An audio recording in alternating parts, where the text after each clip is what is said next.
Hello and welcome to the Sovereign Frequency channel. I'm so glad you're here.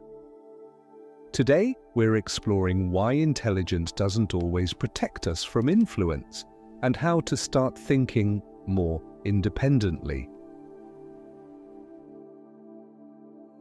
There's a belief most intelligent people quietly hold. If you're smart enough, educated enough, analytical enough, can't be easily influenced. But history tells a very different story. Some of the most intelligent people in society have believed the most dangerous ideas, followed the strongest group narratives, defended systems they never fully questioned.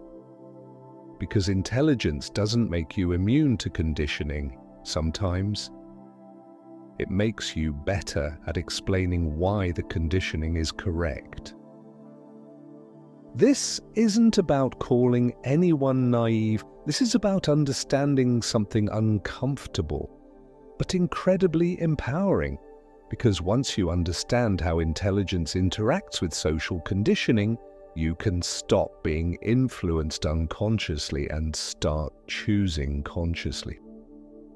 Today we're going to break down why intelligent people are often more vulnerable to conditioning, how smart environments create authority bias, and most importantly, how to think independently without becoming extreme or disconnected. Everyman sits in a diner booth, newspaper open, coffee cooling, rain tapping the window. He reads an article written by experts. Charts, statistics, professional language.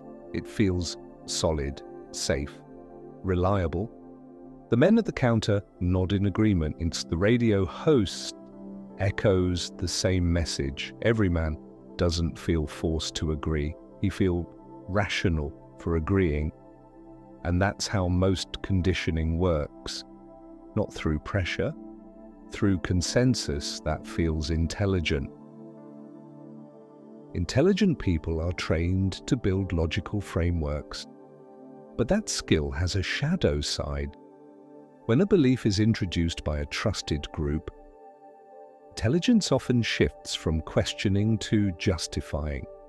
The brain starts asking, how does this make sense? Instead of, is this actually true? This is called over-rationalization. The smarter you are, the more convincing your internal arguments can become. You don't just accept beliefs, you build intellectual architecture around them.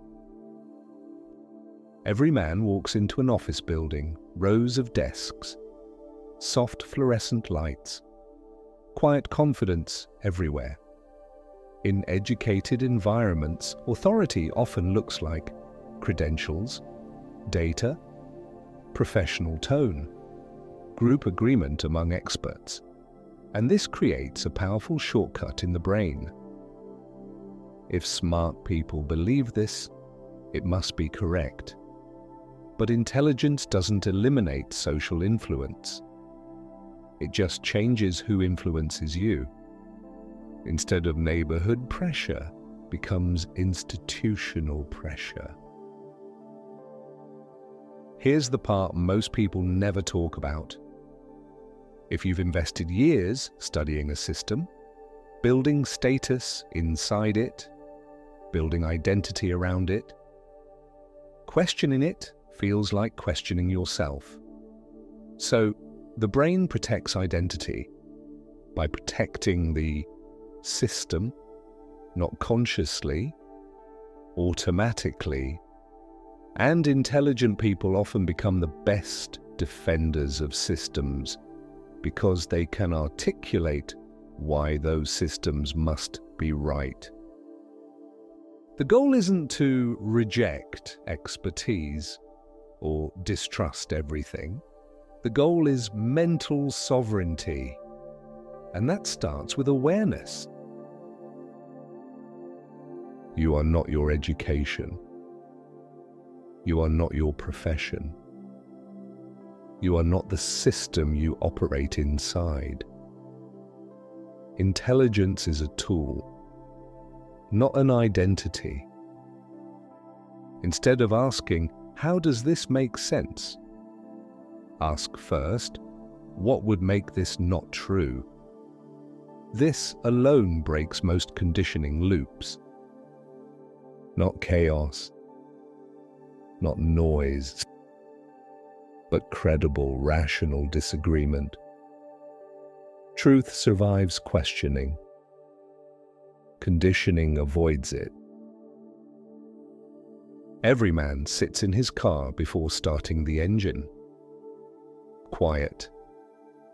Still. No input. No voices. No opinions. Just space. Conditioning needs speed. Awareness needs pause. Smart people aren't immune to conditioning. They're often just better at explaining why they're not conditioned. Real intelligence isn't knowing more facts. It's being willing to question. Even the beliefs that benefit you. Even the beliefs that feel safe. Even the beliefs that feel intelligent. Because intelligence isn't about being right. It's about being willing to see. And once you see, you don't become cynical. You become free to think.